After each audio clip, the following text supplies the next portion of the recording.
This is Stuart Millard, and you are haunted.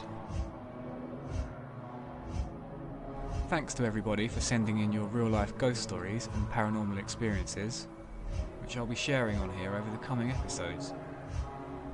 We're going to jump right in with our first email, which is from Tom in Bognor Regis. Anyone who grew up in England in the early 1980s will remember how you had to make your own fun back then. I don't mean to come across like your dad on Facebook, or remember Milkmen and taping the top 40 off the radio, remember Gollywogs? I'd show you mine, but the PC police would cart me off. You know what I mean. There was no internet and only 4 channels, so you and your mates would find ways to amuse yourselves. For us, this usually involved roaming around wastelands or riding our bikes. There was an abandoned farm we used to hang out at, making ramps out of timber and throwing stuff at the pylons. The most popular activity was everyone cramming in the Phonebox after school to make prank calls. It was the usual childish stuff, looking up people with rude sounding names in the book and asking if we could speak to Mr. A Nurse or Mrs. Bottoms. One time we got hold of the headmaster's number and used to ring him up and fart down the receiver, although we had to stop when he called a special assembly about it.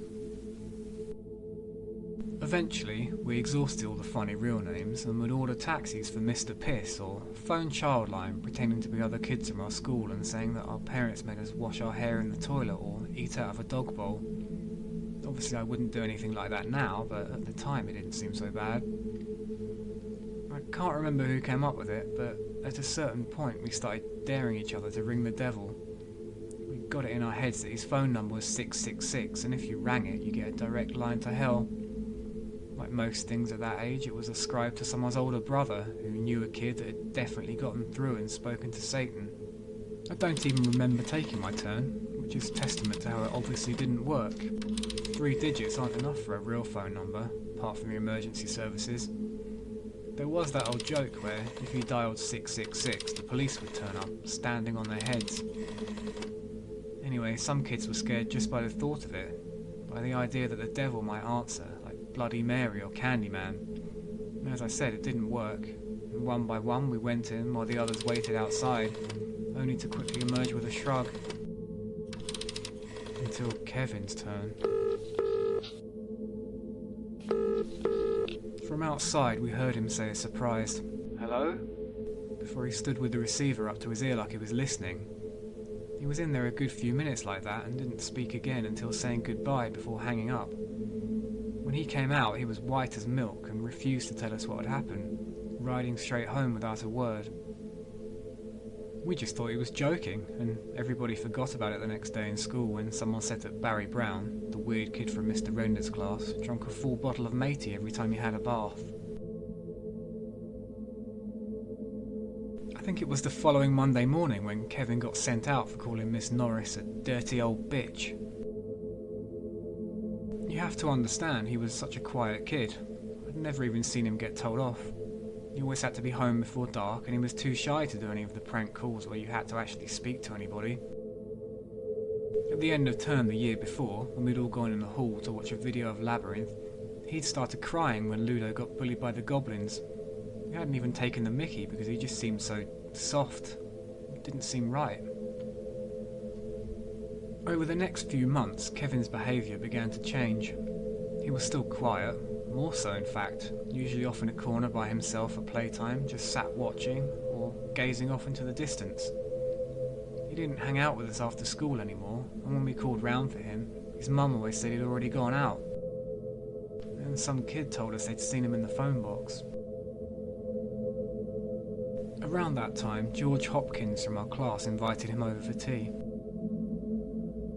I think Kevin's mum used to arrange playdates for him because she was worried he was lonely. When George came in the next day, he said that Kevin had, how did he word it? Put a pencil right through their hamster. I suppose now they'd see the signs and social services or whoever would be brought in, but this was the 80s. I think it was that night when I cycled down to the phone box, just for a look. And there he was. I watched from across the road for a bit. He didn't seem to be doing much talking, but he was nodding his head like he was listening to whoever it was. I cycled off before he came out. I didn't want him to see me. The next day, Kevin was expelled for breaking Michelle Dodson's hand with a hammer. It wasn't a spur of the moment thing. They'd not been arguing or even speaking. He just walked across the room as she'd been writing and mashed her fingers to the desk. Why would you even bring a hammer to school? None of us saw him after that. Not until he was on the front page of the local paper. The only survivor of a house fire that was said to have been started deliberately. Then he was taken into care and moved away. Even now you get the occasional rumour about what he's up to. That he's in prison for murder, or he hung himself, or that someone saw him skulking around town. The Phonebox is long gone. I walked past where it used to be about 6 months ago, which is what made me start thinking about it all again. The council stuck a verge over it. I saw there was something laying in the grass. It's usually just dog muck, but this was a 10-pence piece. It was one of the old ones, slightly fatter. I just put it back where I found it.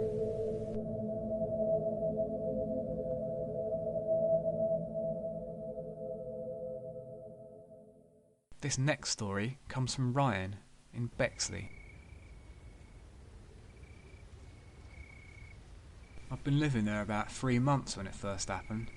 It's a nice neighbourhood, quiet, especially compared to where I've been living before, in a one-bedroom flat above a bloke who had no concept of an indoor voice. I mean, he never had people over, but you'd hear him complimenting weather girls on their milkers or knockers or what have you, and he'd watch EastEnders so loud, if you weren't wearing shoes, you could feel Ian Beale vibrating through your feet. Consequently, I was so happy to finally have my own space, and it was a relief to find I was sandwiched between a quiet old lady and a divorced dad who worked nights. I always thought bad neighbours were the worst thing. Then I found something worse. It was just before midnight, and everything seemed completely normal. I put my phone on charge next to the bed, then went in the bathroom for my nighttime ablutions. I couldn't have been gone long. All I did was brush my teeth and have a quick sink wash. Fair enough, it takes me slightly longer than most to towel myself off. There's big perineums running our family, but all told it was a few minutes at most. Even from the hallway, I could see it immediately. There was something in my bed. My first thought was it looked like how you might stuff your bed with pillows if you were sneaking out as a teenager, or fooling the guards when digging out of your prison cell. It was not quite human-shaped, a bit wrong. It was as broad as a person, but only about half the length, with the duvet pulled right over top of it. I took a few steps towards it, but no further than the doorway, where I could see the slow rise and fall of its breathing. I was going to call out, "Who are you?" that kind of thing, but it felt like I'd be acknowledging it as real somehow. I know it's a bit cowardly, but I just went in the spare room and locked the door. There's not even a bed in there, so I lay on the floor using an old Commodore 64 as a pillow and didn't come out till morning. By then it was gone. The duvet was pulled back and the bed was unmade, but empty. There was no sign of anything in the house, and nothing could have gotten in or out. The doors and windows were all locked, and I've not got an attic or a cat flat. Not that thing could have squeezed through one.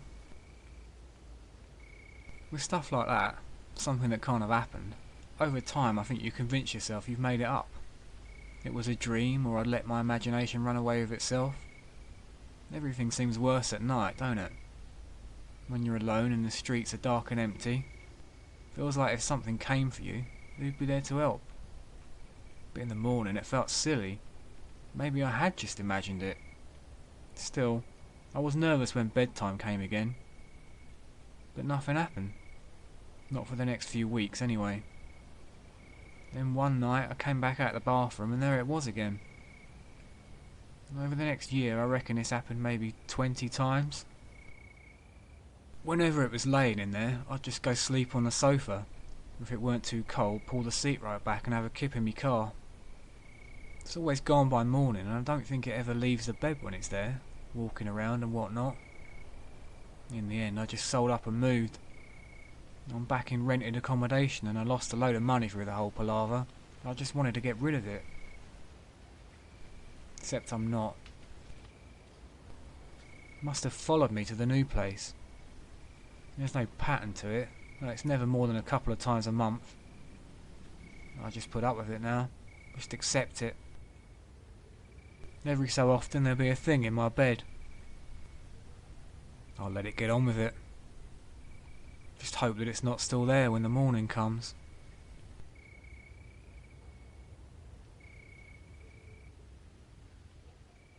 This tale comes to us from DB. As a bit of a backstory, I've never really been a believer in the paranormal myself, but I sort of fell into a relationship with someone who was real big into this stuff. And though I saw a few things that made me question my skepticism, I wouldn't consider myself, a flake or anything. But this concerns events which happened long after the two of us had split, and I'd fallen pregnant by another man who ran out and left me to raise a baby alone. After my maternity leave had finished, just before Christmas, I landed a job at the local museum. Pay was good and the work was interesting, getting to handle lots of valuable antiquities, although my boss was a bit odd. In 2020 he'd be getting me too to oblivion, but this was 30 odd years ago. It was just part of the workplace. Anyway, my job involved the restoration of old paintings that had been filed away in the storage basement, gathering dust. It was usually ocean scenes or countryside, with a lot of Civil War battlefields, but there was this one portrait that really gave me the creeps. People often say of paintings, the eyes follow you around the room, but these ones really did. I could feel it staring at me somehow, like when someone's looking at you on the train. I daren't even look directly at it, as I felt like I might somehow get stuck in its gaze. One day, I'd finished early and was returning from the grocery store with my son. As I stopped to chat with my apartment's janitor, the stroller suddenly rolled along the sidewalk, all by itself, just a couple of feet. As I took a step towards it, my baby rolled away from me again, before suddenly, the stroller began speeding along the sidewalk. Unless you're a parent, you'll never know the sheer primal fear at seeing your child in mortal danger. I took after it, as to my horror, it swerved out into the street, as though steered by unseen hands. It barreled through honking cars, out into a busy intersection, finally coming to a stop just inches from a passing bus. I snatched up my little Oscar into my arms. When I looked down at the stroller, I noticed the wheel was covered in pink slime. This is Ghostbusters 2, isn't it? It's the plot to Ghostbusters 2. Yeah, DB, of course. Sorry, I should have read through these more carefully. For fuck's sake. And our final story today was sent in by Laura F. As a teenager, me and my friends went through a bit of a Wiccan phase. Buffy was big at the time, and every Friday night we'd rent The Craft from the local Video Max and put love spells on boys or curses on our enemies. It never worked, although one of our teachers got testicular cancer, but I don't think it was connected. Inevitably, we got hold of a Ouija board and decided to perform a seance. There were 4 of us there that night: me, Sarah, Lise and Rachel. Rach was scared just at the mention of a Ouija board, as her religious parents had always warned her against them, but we talked her into it. Princess Di had been killed the summer before, so we had the idea to try and get in touch. We had a commemorative plate off Sarah's nan's sideboard, which we thought would give us some positive psychic energy to help make a connection, and played the cassette of Candle in the Wind a few times to set the mood. Though we planned on holding the ceremony during the witching hour, we got a bit bored waiting, so it was about 11:30 when we started. We had an upturned glass and we all put our fingers on it. Then I remember there was a bit of an argument about how to address the princess. Diana was too matey, and Rachel said it should be Your Highness, while Lise suggested Mrs. Windsor, like you've knocked your ball over her fence. In the end, we went with Princess Diana. "Are you there, Princess Diana?" Nothing. I asked again. This time the glass seemed to move, very fractionally. I called out for a 3rd time. Princess Diana, is that you? The glass very firmly and suddenly jerked across the board. No. Now, I know nobody ever believes this when you're talking about Ouija boards, but I wasn't pushing it. My finger was just resting on top of the glass, so were my friends. It really was moving under its own steam. So it was shocking when we asked, "If you're not Di, then who are you?" And the glass began sliding across the board with a smooth, decisive rhythm to P, A, T, finally spelling out the word Patrick. Sarah gasped at this because she'd had an Uncle Patrick who died when she was 12. She accused us of moving it to freak her out, but she'd never spoken about him before, and none of us had even heard his name. We were all shaking, but we knew we had to continue. Sarah asked if it was Uncle Patrick. Yes, replied the ghost, before spelling out R-A-R-A. Ra-Ra, his nickname for her as a little girl. All the questions we'd written down beforehand were about the royal family, so we just improvised by asking Patrick, "Are you in heaven?" I still remember the squeak of the glass moving across the board, straight to the word no. "Where are you?" we asked. Cold, he said. Alone. We asked him what he could see there, and the glass spelled out the word nothing, but kept slowly moving. Dark, It said, then silent, and finally, afraid. we asked why he was afraid and felt the glass move, but in these unsure little circles, until suddenly sliding towards 4 letters in turn.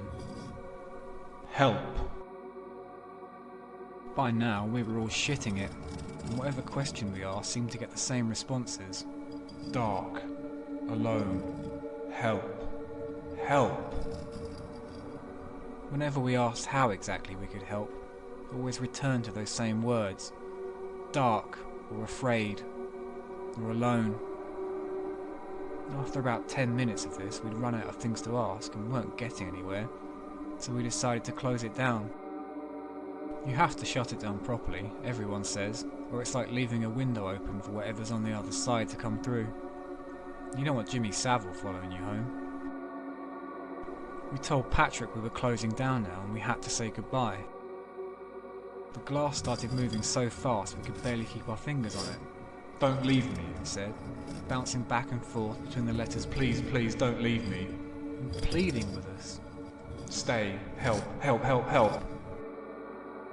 Rachel picked up the glass and threw it at the wall, where it shattered. And that was that. I took the Ouija board home, telling them I was going to burn it. But truthfully, I was so struck by the thought of him alone in the darkness like that, I thought I might try contacting him again. But I never have. I didn't speak of it after that night. Sarah had gotten very upset and kept saying how our uncle hadn't been a bad guy. He was kind and gentle and would give her a quid for sweets every time she saw him. He went to church every week. I was never really afraid of death, not until I talked to Sarah's Uncle Patrick. Since that night I cannot abide being in the dark. I know Greta Thunberg would have a fit, but even during the day I keep the lights on at all times. Well, I've still got the choice.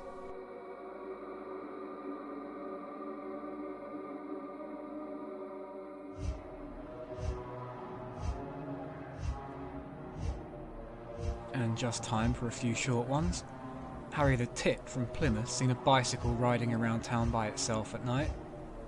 This, from Lauren, a man tapped on the window and waved as he walked by. I was in the attic at the time. And Ian G's dog spoke to him. It told me to change the channel to Noel's Telly Addicts. Never talked again. You Are Haunted was written, produced and performed by me, Stuart Millard. For more content or to support the show, go to patreon.com/franticplanet. Find me on Twitter @franticplanet and check out franticplanet.com for my various writings. Credit for all music is in the show notes. Alright, thanks, bye.